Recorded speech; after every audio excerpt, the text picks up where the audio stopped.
আজকে আমি আপনাদেরকে মেজাজ ও রাগ নিয়ন্ত্রণ সম্পর্কে বলতে চাই, কিন্তু আমি নিজের কোনো মন গড়া বক্তব্য দিতে চাই না, বরং আল্লাহ কিভাবে এই বিষয়টি তুলে ধরেছেন এবং ব্যাপারগুলোকে সংশ্লিষ্ট করেছেন সেটাই উপস্থাপন করব, যেন আপনারা একেবারেই ভিন্ন এবং নৈর্বৃত্তিক আঙ্গিকে ব্যাপারটা চিন্তা করতে পারেন। প্রথমত আল্লাহ বলছেন, ফামা উতি তুমিন শাইইন ফামাতাউল হায়াতিদ দুনিয়া। তোমাদের এই দুনিয়াতে যা কিছু দেওয়া হয়েছে সব কিছুই পার্থিব জীবনের ব্যবহার্য সামগ্রী। অন্য কথায় এগুলো তাৎপর্যহীন।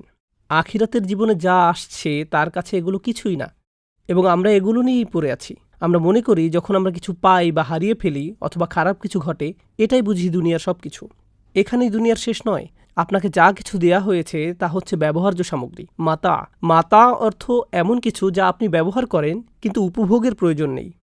প্রাচীন আরবরা মাতা নামে এক ধরনের ব্রাশ বাসন মাজতে ব্যবহার করত, এমন জিনিস যা ব্যবহার্য কিন্তু উপভোগ্য না। ঝাড়ু, বেলচা, কাঁটা চামচ, এগুলোই আরবিতে মাতা। আল্লাহ বলছেন সমস্ত পৃথিবী এর সব কিছুই মাতা। আপনাদের যা কিছু দেয়া হয়েছে সবই। মোট কথা, আপনার জন্য এমন কিছু যা এখন শুধুই বৃহৎ উদ্দেশ্যে ব্যবহার করছেন। উপভোগ করার বস্তু হচ্ছে আখিরাতের জীবনে। আল্লাহ বলেন, ওয়ামা ইনদাল্লাহি খৈরুন। আল্লাহর কাছে যা আছে তা আরও উত্তম। আপনারা হয়তো অবাক হচ্ছেন, আমি এখন রাগ নিয়ে কিছুই বলছি না কেন, এগুলো কেন বলছি। আসলে এগুলো সবই আল্লাহর ভাষ্য অনুযায়ী সম্পর্কিত। আপনাদের ব্যবহার্য সামগ্রী হিসাবে যা কিছু দেয়া হয়েছে তা এখানে এই ক্ষুদ্র দুনিয়ায় ব্যবহারের জন্য। এই ক্ষুদ্র আবদ্ধ জীবনে এই সামগ্রীগুলো এখনই ব্যবহারের জন্য। আর আল্লাহ তার নিজের কাছে যেগুলো রেখে দিয়েছেন সেগুলি উত্তম। প্রথমত সেগুলো উত্তম, এবং দ্বিতীয়ত সেগুলো চিরস্থায়ী। সুতরাং পৃথিবীতে আপনি যা পেয়েছেন, আল্লাহর নিকট তার চেয়ে উত্তম সামগ্রী রয়েছে। আপনার যদি একটি বাড়ি থাকে, আল্লাহর কাছে উত্তম বাড়ি আছে। আপনার এখানে পোশাক আছে, আল্লাহর কাছে এর চেয়ে উৎকৃষ্ট পোশাক আছে। আপনার বাহন আছে, আল্লাহর কাছে আপনার জন্য আরও চমৎকার বাহন আছে। আপনার যদি যৌবন, স্বাস্থ্য, শক্তি বা সামর্থ্য থাকে, আল্লাহ আপনাকে এগুলোর চেয়েও উত্তম কিছু দিবেন। আপনার যে সঙ্গী আছে, আল্লাহ আপনাকে আরও উত্তম সঙ্গী দিবেন। আল্লাহর কাছে আপনার জন্য যা কিছু রয়েছে সবগুলোই আরও উৎকৃষ্ট। সুতরাং দুনিয়ার এই জিনিসগুলোতে জড়িয়ে যাবেন না, এবং মনে রাখবেন জিনিসগুলো যতই বড় হোক না কেন, আল্লাহর কাছে আপনার জন্য যা আছে তা এর চেয়ে উত্তম। তিনি বলছেন আবকা, তুলনামূলকভাবে আরও দীর্ঘস্থায়ী। অন্য কথায়, আপনার এখন যা আছে তা ক্ষণস্থায়ী। আপনার একটা বাড়ি আছে, ক্ষয়প্রাপ্ত হওয়া শুরু করবে। আপনার স্বাস্থ্য ভালো, তা নষ্ট হয়ে যাবে। আপনি শক্তিশালী, একসময় দুর্বল হয়ে যাবেন। আপনার সুন্দর গাড়ি আছে, একসময় সমস্যা দেখা দেবে।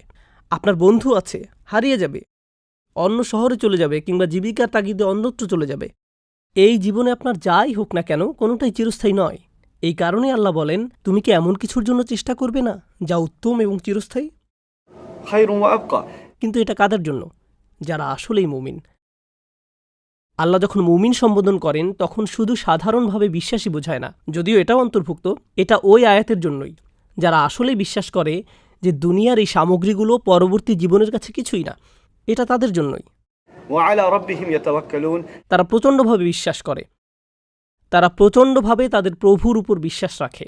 এর মানে হলো, এটা প্রকৃত অর্থেই বিশ্বাস করতে হলে আপনাকে আল্লাহর উপর অগাধ বিশ্বাস স্থাপন করতে হবে যে তিনি পরবর্তী জীবনে আপনাকে এমন কিছু দেওয়ার প্রতিশ্রুতি দিয়েছেন যা আপনি কখনোই দেখেননি, এমনকি গন্ধও নেননি, শুধু শুনেছেন।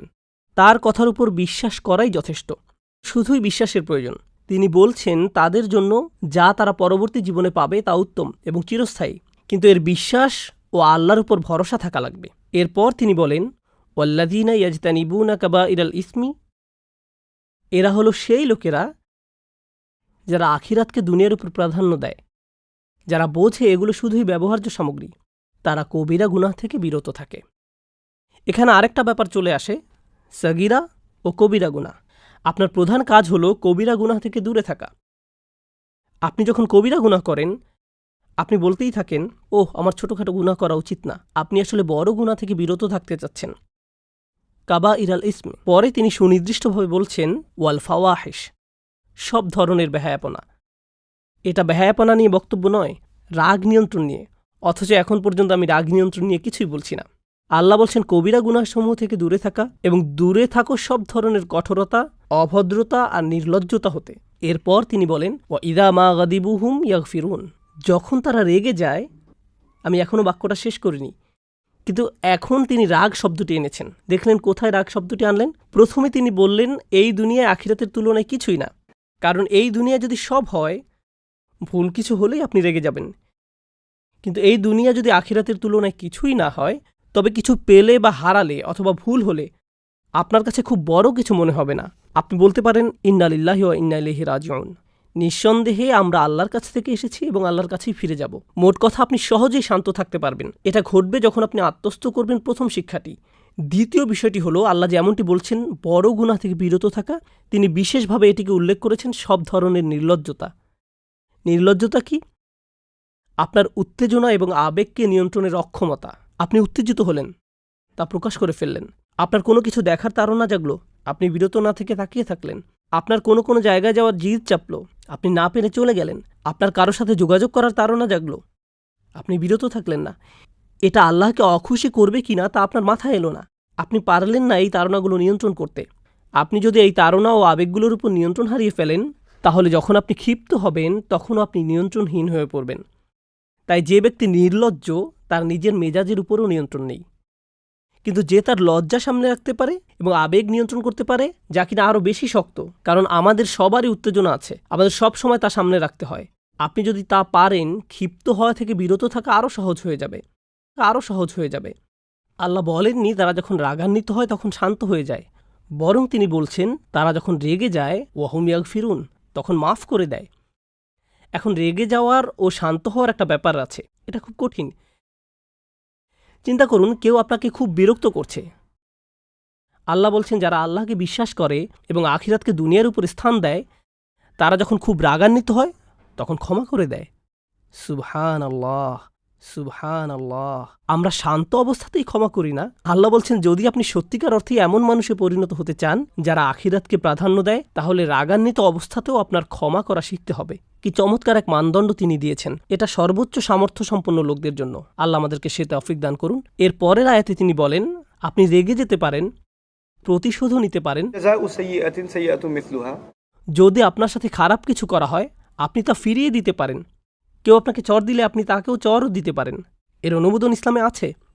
প্রতিশোধ ইসলামে অনুমোদিত, কিন্তু ন্যায় বিচারের স্বার্থে ব্যক্তি পর্যায়ে না হয়ে বিচার ব্যবস্থার মধ্য দিয়ে যেতে হবে। এটা ইসলাম অনুমোদিত।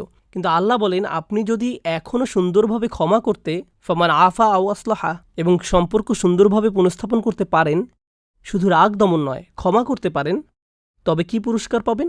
আমি কেন প্রতিশোধ নিব যখন আমার ক্ষমা করা উচিত? কেন আমি একটির পরিবর্তে অন্যটি নেব? তিনি বলেন ফাআজরুহু আলাল্লাহ। স্মরণ করে দেখুন, আগে তিনি বলছেন তার কাছে যা আছে তা উত্তম ও চিরস্থায়ী।